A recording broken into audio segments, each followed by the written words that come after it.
Being a single woman in LA can be awesome.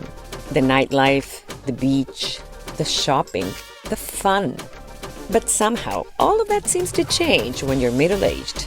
My name is Fran, Argentina-born, single, and yep, middle-aged. My midlife crisis hit me hard, so I decided to fight back by embarking on a quest. Visiting all 50 states before I'm 50 and taking you along with me. Morning.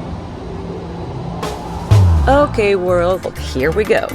Planes, trains, and automobiles, buckle up, because this is going to be one heck of a ride.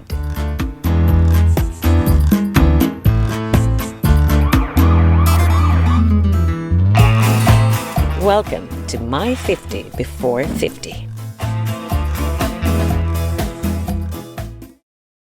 Warning, I have an accent. Sometimes it may be hard to understand what I'm saying. Occasional grammatical mistakes may be heard or read. Viewer discretion is advised.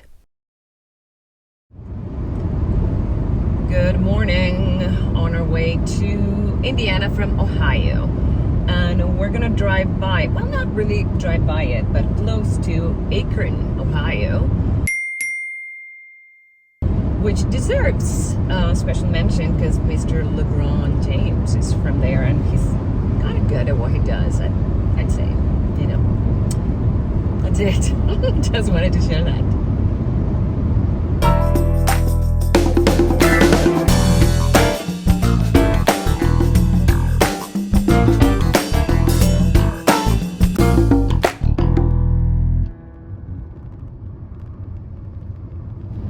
I wonder if Indiana is also going to welcome us with rain.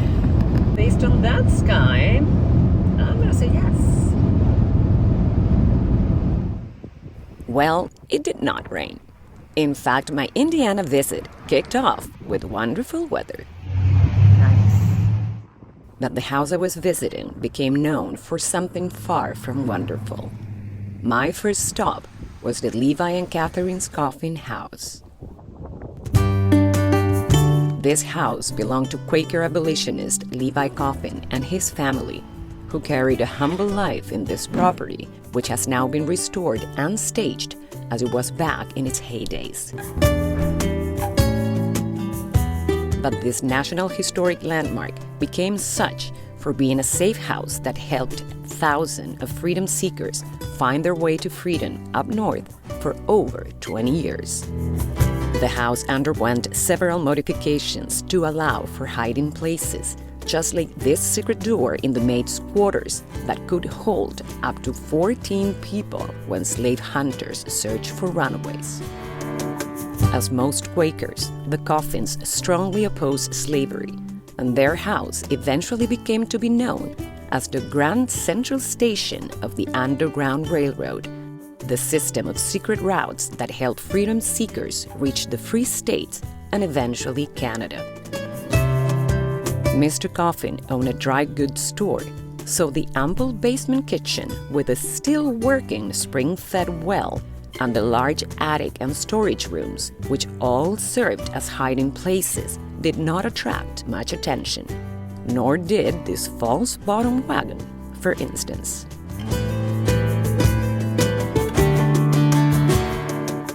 This safe house was so successful that it is believed that every enslaved person that crossed its threshold eventually reached freedom. Part of the National Register of Historic Places. Easy to see why.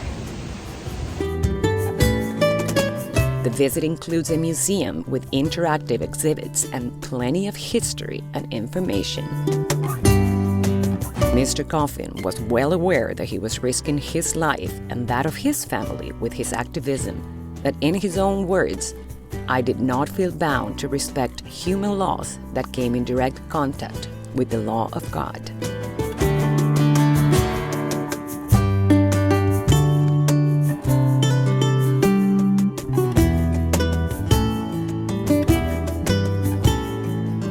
Levi Coffin died in 1877 and was buried in an unmarked grave in Cincinnati's Spring Grove Cemetery. 25 years later, African Americans paid their respects to the unofficial president of the Underground Railroad by erecting a 6-foot monument to mark the site.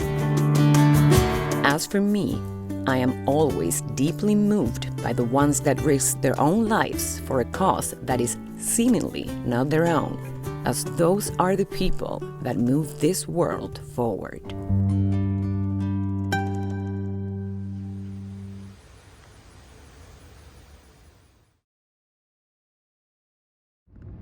But it was time to get back on the road, surrounded by cornfields, Indiana and corn, and headed into some lighter activities, though equally deep in a different kind of way.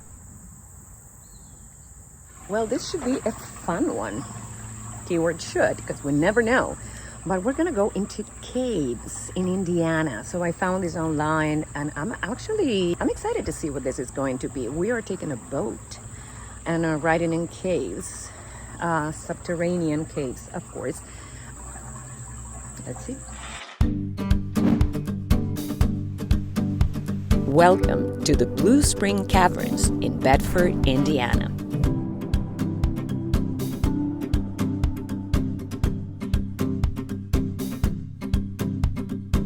This mind-blowing cave system hosts the longest known subterranean river in the whole country that can reach up to 20 feet deep.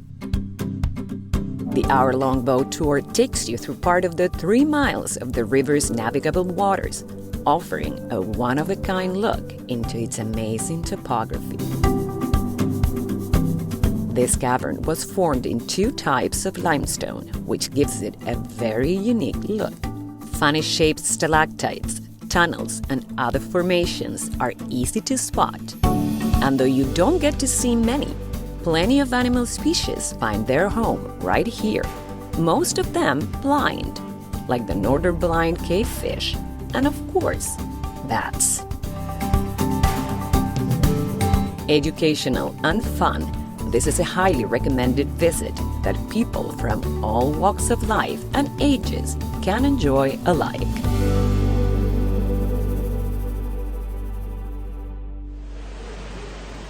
But it was time to make it back outside. And we're back out. That was something. Way to go, Indiana. So, I'm heading to Indianapolis tonight, and I said, anything I should do on my route there, from here to there, and sure enough, these beautiful people recommended an orchard. They have amazing apples and produce and cider, and of course cider. Hey, remember Vermont?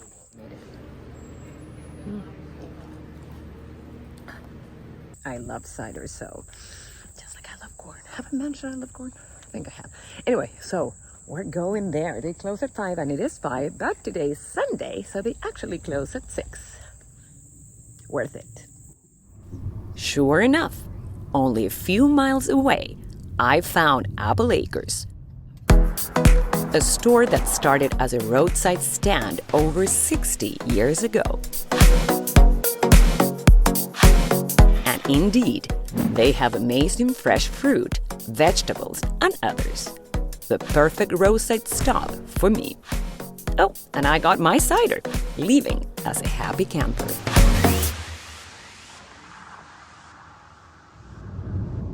So we went from the Underground Railroad to the Underground River, and from the water of rivers to those of lakes. Alcohol prohibited. Boo!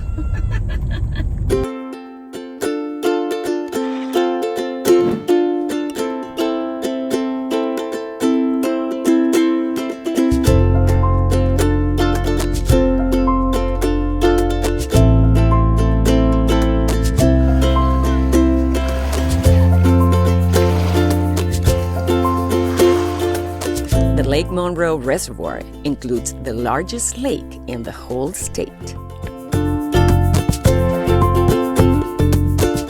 Wish I had brought my swimsuit. It's too good.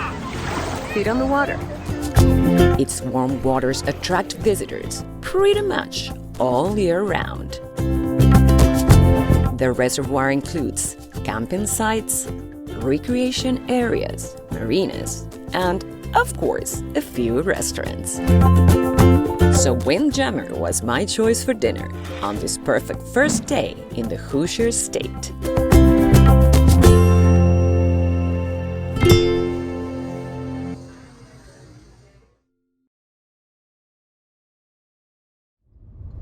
Time to head into the capital city of Indianapolis, driving through my favorite kind of crop. Indiana and corn. What a beautiful Sunday in Indiana. What a beautiful weekend here so far. And hope it stays that way. Because it's not all about corn. Though I wouldn't mind it actually if it were. Yes, miles and miles of tall corn stalks to either side of the road. So thick they looked like a solid green wall. Which got me thinking of the perfect curtain call for the day.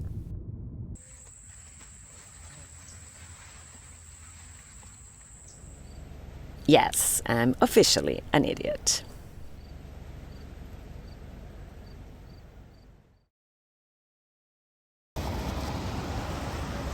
Day 2, and welcome to stormy Indianapolis. Hi everyone. Rainy day in Indianapolis. Let's walk around.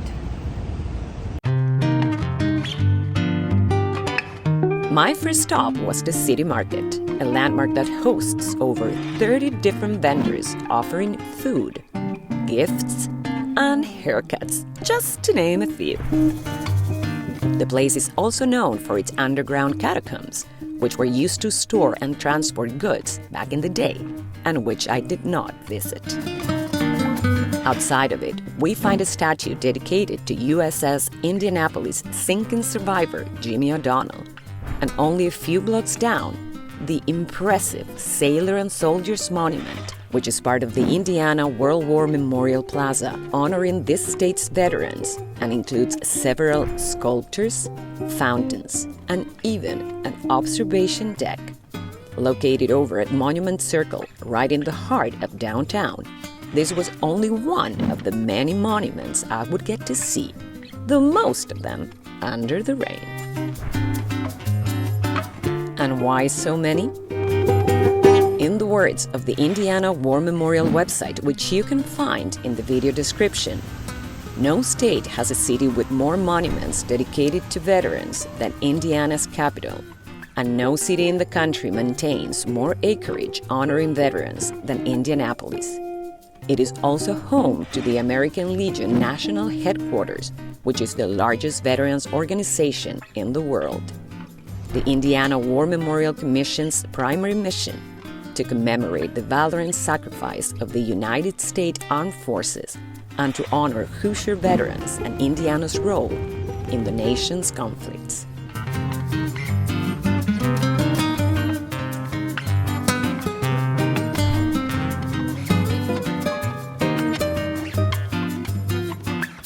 But, of course, there's so much more to this city, like the Central Canal, a 3-mile loop that you can enjoy at your own pace and offers quite a few surprises.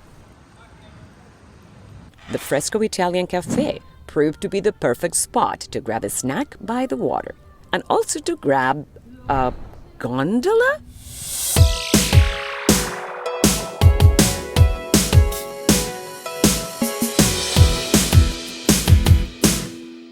Welcome to Indianapolis' best-kept secret, the all-world gondoliers.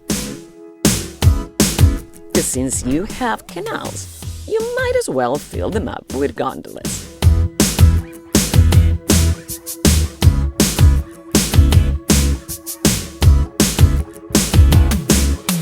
The tours are guided by professional singers that double up as gondoliers.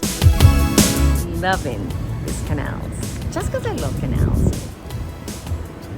What's not to like? And they serenade you all along the way. How fantastic is that?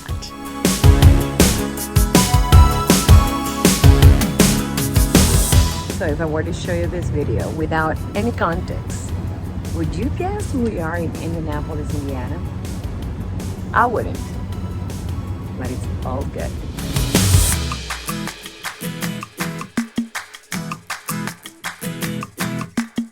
It was time to wrap my Indianapolis time with a few more historic sites on the other end of the canal, and why not, with a whole lot more rain.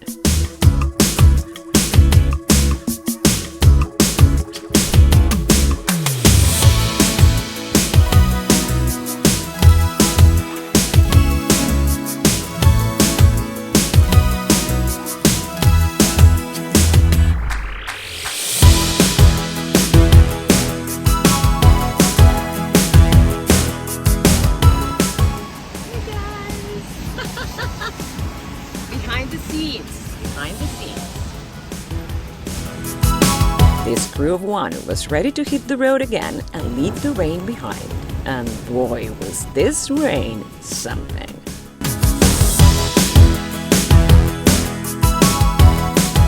And just like the rain comes and goes, so do we. So off to the next adventure it was.